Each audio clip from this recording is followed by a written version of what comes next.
Good day, my name is Angelo. This is Nation Voice Tower, your most preferred YouTube channel. I have lots of exposés to bring to your notice this day, alright? I was working on an exposé calling out the present governor of Tinubu State, Peter Umbah, after his battle at the various stages of the gubernatorial petitions. Alright, I have people in Nigeria, according to what we know the political scene seems like. There are people who launder money, who steal billions of naira from the state coffers by using different means. One, there are people who engage in profile laundering, fake creation of fake profiles by meddling into affairs of the government and then extracting lots of power that cannot be accrued to one man. I have people like Nasir El-Rufai in that category, of course. And then we have people who just create chaos from nothing, involve anti-graft agencies and petition other agencies to just cause trouble and inflict pain and frustration into different individuals just because they have the power to do so. People like Festus Keyamo, Bayo Onanuga, and in this particular expose, Peter Umbah, the present governor of Enugu State, has fallen to this category. What did he do? I am exposing, or I will be exposing, how the Economic and Financial Crimes Commission, EFCC, disgraced Governor Peter Umbah, the governor of Enugu State, while he was still Enugu State Commissioner of Finance, on an 830 million naira contract scam involving another company. This expose will tell you and give you insights of who really Peter Umbah is and why he has been very, very controversial over time. His political malfeasance and his emergence into the political scene did not start today. But the mess-ups he has accrued to himself over time has put him on the bitter side of Nigerians and even people in Enugu State. They feel he is the wrong man or he is the worst man to take the helm of affairs in the Enugu State government house. Facts have emerged on how the Economic and Financial Crimes Commission, EFCC, allegedly disgraced a former Commissioner of Finance of Enugu State, who is now the present governor of the same state, Mr. Peter Umbah, over a petition which misled the commission. Peter Umbah, who allegedly owns a company called Pinnacle and Gas Oil Limited, had in a petition accused a civil engineering firm, One Olighton Nigeria Limited, and its owner, Mr. Oliver Okeregu, of criminally diverting 829.6 million naira that he, Peter Umbah, paid for the construction of a tank farm in Warri, Delta State.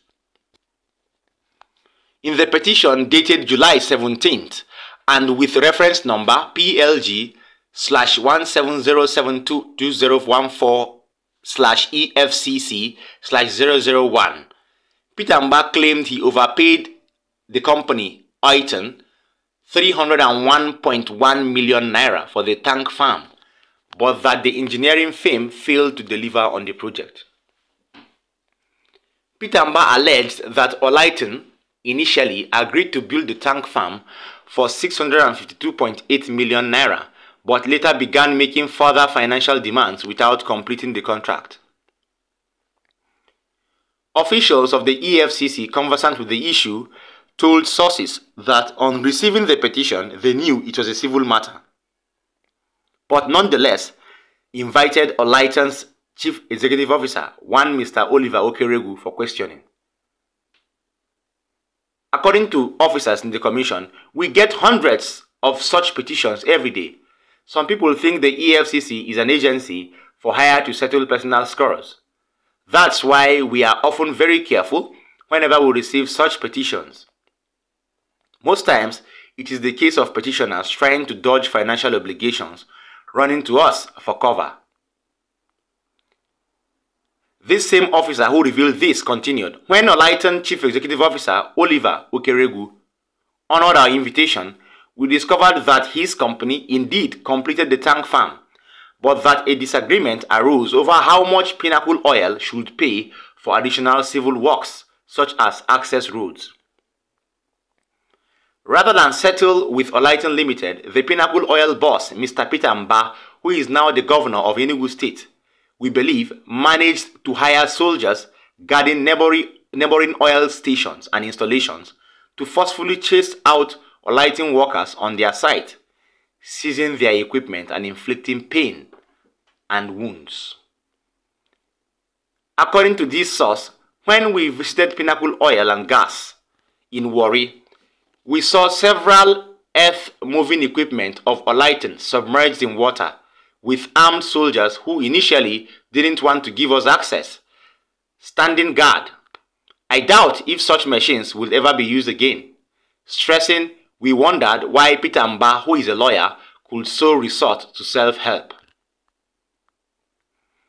Sources further gathered that upon returning from inspecting the tank farm in Warri, the Economic and Financial Crimes Commission and its officers chided Umbah for using a frivolous petition to waste the time and the resources of the commission. We advised him, according to one of the officers, to settle his outstanding liabilities with the contractor, and that as a young businessman, he should refrain from using backhand tactics to deal with his business associates. Contacted Olighten Managing Director, Mr. Okeregu, affirmed that his company had a disagreement with Pinnacle Oil and Gas and that he lost so much money and equipment in the process. He, however, stressed that we are in court, and as a law-abiding citizen, I would rather await the decision of the court than comment on the pages of newspapers. Efforts by sources to get the management of Pinnacle Oil officially respond to the matter didn't yield results. Several text messages and telephone calls to the chief executive officer of the firm, who is Peter Umbah, weren't responded to. However, an official of the company who didn't want to be quoted considered that they used soldiers to chase away Olighten workers, but described the disagreement as unfortunate. He said, "Our MD and that of Olighten have been friends right from our MD's days as Chief of State and later Finance Commissioner in Enugu State, and later turned Governor of the same state. I know that Olighten delivered several fantastic jobs for our MD, Peter Umbah. I was therefore shocked that this tank farm and its deal went awry, and the relationship between them so quickly degenerated. I think my boss, Peter Umbah, was misled, and I believe he's since realized that it is a disagreement between two former close friends. I strongly believe they will reconcile their differences, and whatever my boss owes Olighten will be fully settled." Alright, the expose there, and well, Peter Umbah allegedly called out the EFCC for a wrong thing, and that didn't sit well with the commission, because they had to warn him, this is just trying to use power at your disposal to fight another individual. That is what I was telling you, intimidation by using power at your disposal or misuse of office. Yes, this has been found as a very, very serious offense over time by the Economic and Financial Crimes Commission. So he is even supposed to be arrested for misusing his office and trying to misuse power and, portfolio. You can't just start calling out every anti-graft agency like that, reporting individuals to them when you know you are very, very wrong. Peter Umbah has been a very controversial figure over time. No wonder his NYC certificates were in doubt, though they were denied by the National Youth Service Corps. But the truth remains that Peter Umbah remains a controversial politician. Whether he becomes the messiah of Enugu State or not, he will still be remembered for lots of unpolitical occurrences or behaviors that he has put out within the last few years that he emerged into the political scene. Now, netizens and people in Nigeria have reacted to premium tears, as they call it, premium tears. I repeat, premium tears, and viral complaints from one of the most, dedicated supporters of Bola Ahmed Tinubu. Who else? Asari Dokubo. Asari Dokubo, who is a former militant and also the president of the Niger Delta People's Volunteer Force, has come out regretting on his actions of voting Bola Ahmed Tinubu into power. Listen to what he said in this video. This is very, very strange. I don't know where Bola Tinubu really wronged this man, but what Asari Dokubo is saying in this video seems like if Bola Tinubu should hear it, I don't think he will step his leg in Aso Rock again, like they gave him opportunity to do some months ago. Please stay tuned for Asari Dokubo. The environment provide them with the money and the resources to carry out the activities without without blinking their eyes. You don't want to hear this naked truth. Okay, don't hear it.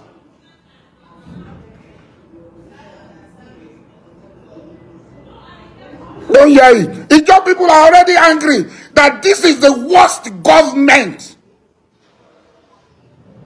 This government is against Ijaw people, and you want to add fire to petrol? You want to add petrol to fire? This is the worst government. That's the feeling of the Ijaw people. If nobody is telling you, as a friend, I will tell you, Ijaw people feel this is the worst government for them. This is a nightmare for them. And when we were voting, when we were campaigning for you, a lot of Ijaw people called me, President, you don't know Tinubu? You know everything about Tinubu? Tinubu is your friend, no? We hope it's not going to look the other way. And I assured everybody, I say, if Tinubu fails, hold me responsible. And today, the people are asking me, are you still on that if Tinubu fails, hold me responsible? River State is the litmus test. If there is going to be any fire, it will start in River State. I cannot stop them.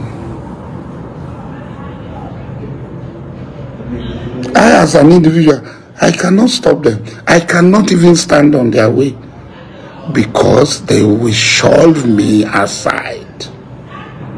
Let me tell you, nobody, if anybody is giving you assurance that he can stand. All right, welcome back. Asari Dokubo there. He's complaining. Well, this is just the tip of the iceberg. You have not seen anything yet. You know, somebody commented under this video where he posted it. Somebody said, you never see anything. Yes, so I will tell you more that, please, Asari Dokubo, I think this is just the tip of the iceberg, all right? That is why they call it online, premium tears, premium tears. He's crying and wailing and ranting because you don't even see, you've not seen anything, all right? So when people were asking you to vote the right people, you didn't, and now you are screaming and shouting all over your voice, calling down the man. He cannot leave the president's place. He cannot leave the seat now because he's now the official president. So for you to really see change, you must have to wait for 4 years for him to leave or for him to stay. So I wouldn't say much on that, but pain will continue to go to those who inflicted it on themselves, all right? Finally, I have a video that shows the real reasons why Governor Sim Fubara of Rivers State demolished the Rivers State House of Assembly complex. This has been revealed by the Rivers State Information Commissioner. Now, we all know what was involved in the demolition and what brought about the demolition. But I would like you to hear the view of the Commissioner of Information of Rivers State. Please stay tuned. Remember that obviously he has to talk in favor of Sim Fubara because he is serving under his present government. Stay tuned. After the fire incident that took place on the 29th, arising from the visit of His Excellency, I was on that trip and we got there to assess the extent of damage.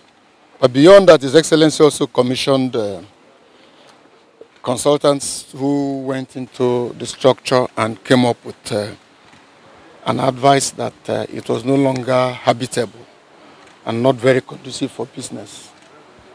On the strength of that advice, the government had decided to demolish that structure and also provide a befitting place for members of parliament to transact their business. Can you confirm that what will commence to put the place in order after now? Well, the rapidity at which we commence today will tell you that we're prepared to do it. And within record time, I'm sure that place will be fit for legislative business. Thank you, sir. Thank you, sir.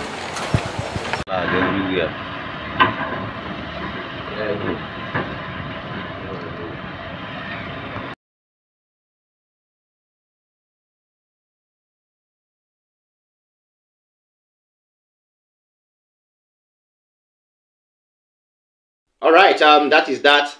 You've watched that video there, and well, the Commission of Information is trying to explain peripherally, so let's not hold it against him. But the controversy in Rivers State is being, or it has been on hit on a very long while now, and recently it has reached its peak. So I would love to see how these things unfold. Wike is planning against Fubara, Fubara is planning against Wike. Of course, news reaching us today confirmed Edison here as the legitimate Speaker of the House of Assembly of Rivers State. You know, removing the other person that has been, you know, carrying himself around as the Speaker. That is commendable. And then we are now evidently, we have now evidently seen the plans of Wike by having 27 House of Assembly members in the state decamp to the APC. So we'll continue to put our fingers crossed to see how far this could hold, or this controversy will hold. Thank you so much for staying this far. Please like and share these videos. Don't forget to drop a comment for us in the comment section. If you're watching me for the first time, please tap the subscribe button as well as the notification bell so that you get to see me firsthand when I drop a new info. See you next time. Bye.